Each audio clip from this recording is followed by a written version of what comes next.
Liverpool a fait beaucoup de transactions lors de cette fenêtre de transfert. Après avoir battu le record britannique de transfert pour signer Florian Wirtz, on pensait que c'était tout pour eux, mais ils voulaient encore un grand attaquant. Alexandre Isak était leur premier choix, mais avec Newcastle qui jouait les durs, ils se sont tournés vers la cible de Newcastle, Hugo Ekitike. Liverpool a conclu un énorme accord cet après-midi pour le transfert d'Hugo Ekitike en provenance de l'Eintracht Francfort. Recruter un jeune attaquant prometteur est une bonne idée, mais Liverpool va payer plus de 90 millions d'euros pour Ekitike, ce qui a suscité quelques réactions étonnées. Pourquoi ont-ils dépensé autant pour le jumeau de Wembanyama? D'où leur vient une telle confiance? Dans cette vidéo, nous tenterons de répondre à ces interrogations. C'est pourquoi Liverpool voulait Hugo Ekitike. Bonne nouvelle pour les supporters de Liverpool aujourd'hui. Le club dépense une fois de plus beaucoup d'argent sur le marché des transferts et a obtenu un nouvel attaquant. Premièrement, ils ont un besoin crucial d'un attaquant. Suite aux performances décevantes de Darwin Núñez à ce poste lors des 2 dernières saisons, ajouté au décès tragique de Diogo Jota, il y avait un vide à combler en attaque pour les champions de Premier League. Mais pourquoi Ekitike parmi toutes les options? D'abord, c'est l'un des attaquants les plus prometteurs d'Europe actuellement. Il est grand, rapide, brillant, technique, un bon dribbleur et aussi un bon passeur de ballon. Son profil est parfait et au vu du style de jeu de Liverpool, il serait un choix idéal. Liverpool a toujours bien réussi avec des attaquants techniques qui savent dribbler, de Daniel Sturridge à Luis Suarez en passant par Roberto Firmino. Si l'histoire est une référence, cela pourrait être une bonne recrue pour eux. La saison passée, Ekitike figurait parmi les meilleurs dribbleurs de Bundesliga. Il a réalisé le 6e plus grand nombre de dribbles de tous les joueurs du championnat, le plus élevé pour un avant-centre. Il a accompli cela tout en trouvant régulièrement le chemin des filets, inscrivant 15 buts en 33 apparitions en Bundesliga et 22 toutes compétitions confondues.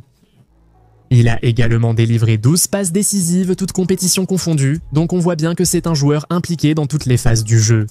Non seulement il marque, mais il dribble aussi et sert ses coéquipiers pour qu'ils marquent.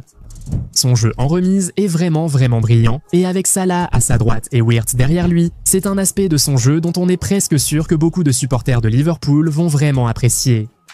Voyez-vous, le seul avant-centre pur qui a réussi plus de passes précises qu'Ekitike en Bundesliga la saison dernière était Harry Kane. Mais savez-vous qu'Ekitike a créé plus de grosses occasions que l'anglais? En réalité, il était le 2e attaquant du championnat en termes de passes décisives et d'occasions franches créées. Ces passes décisives ne sont donc pas fortuites. Ce gars crée vraiment des occasions pour ses coéquipiers et pour quelqu'un qui va jouer aux côtés de Mo Salah, c'est très important et l'équipe en bénéficiera énormément. De plus, il peut aussi jouer comme 2e attaquant ou comme ailier, donc en fait, si Liverpool veut toujours recruter Isak, ils le peuvent encore, car on est presque sûr que ces deux-là peuvent jouer dans la même équipe. Maintenant, concernant sa capacité à marquer, une chose qui distingue Ekitike, c'est qu'il marque toutes sortes de buts. Il est principalement droitier, mais il peut aussi marquer du pied gauche. Mesurant 1m90, il est indéniablement bon de la tête. Il va assurément renforcer Liverpool sur les coups de pied arrêtés. Ekitike fait de bons appels et se place bien, ce qui lui permet d'être au bon endroit pour marquer des buts faciles, mais il est aussi tout à fait capable de marquer de l'extérieur de la surface, comme on l'a vu contre les Spurs en Ligue Europa. Il est aussi doué pour se démarquer, ce qui sera très utile quand Liverpool devra affronter des blocs bas. Et bien sûr, il peut aussi marquer des buts en solo et sur contre-attaque. Sa gestion du hors-jeu pourrait être encore améliorée, surtout dans une équipe qui aime jouer en contre, mais nous pensons que c'est quelque chose que Slot saura gérer. La plus grande inquiétude des supporters de Liverpool devrait être sa finition. Oui, il possède une grande variété de façons de conclure, tout comme Darwin Núñez, mais à l'image de l'attaquant uruguayen, Ekitike manque aussi énormément d'occasions. Il était 5e pour les grosses occasions manquées en Bundesliga la saison dernière, ce qui ne paraît pas si grave quand on voit des joueurs comme Harry Kane et Serhou Guirassy devant lui, mais on comprend mieux en regardant leur taux de conversion. Kane avait un taux de conversion de 22,81%, celui de Guirassy était encore meilleur avec 23,33%. Pendant ce temps, Ekitike ne pouvait se targuer que d'un taux de conversion de 12,82%. C'est vraiment mauvais. Ekitike avait également un expected goals plus élevé que Harry Kane, mais il a fini par marquer 11 buts de moins. Donc oui, c'est clairement préoccupant. Mais souvenez-vous, Ekitike est encore un jeune attaquant et la saison 2024-2025 était sa première saison complète en Bundesliga. Il a peut-être raté quelques occasions, mais le fait qu'il ait tout de même terminé dans le top 7 pour le soulier d'or est un très bon signe. De plus, en arrivant à Liverpool, la pression sur lui sera limitée. Oui, il devra absolument bien jouer et ne pas rater d'occasions faciles, surtout après la somme qui a été dépensée pour lui, mais Salah reste toujours l'homme fort de l'équipe. Ce sera lui que tout le monde attendra pour marquer le plus de buts et même faire le plus de passes décisives. Donc si Ekitike peut marquer plus de 10 buts en championnat comme il l'a fait la saison dernière, tout en délivrant quelques passes décisives, ce sera assurément une bonne première saison en Angleterre pour lui. Et n'oubliez pas, l'attaquant français fait ici un pas en avant crucial. Il sera désormais entouré de joueurs bien meilleurs que ceux qu'il avait à l'Eintracht Francfort, donc on s'attend à ce que son jeu global s'améliore. Je veux dire, la saison avant qu'Isaac ne parte en Premier League, il n'a marqué que 6 buts en Liga, mais Newcastle ne s'est pas laissé influencer par ça. Ils étaient plus concentrés sur le profil et le potentiel, et regardez maintenant, il est devenu l'un des meilleurs attaquants d'Angleterre. En prenant tout cela en compte, on comprend clairement pourquoi Liverpool a choisi Ekitike ici. Il connaît bien les grands clubs et les grandes scènes, n'oublions pas son passage au Paris Saint-Germain avant son départ en Allemagne.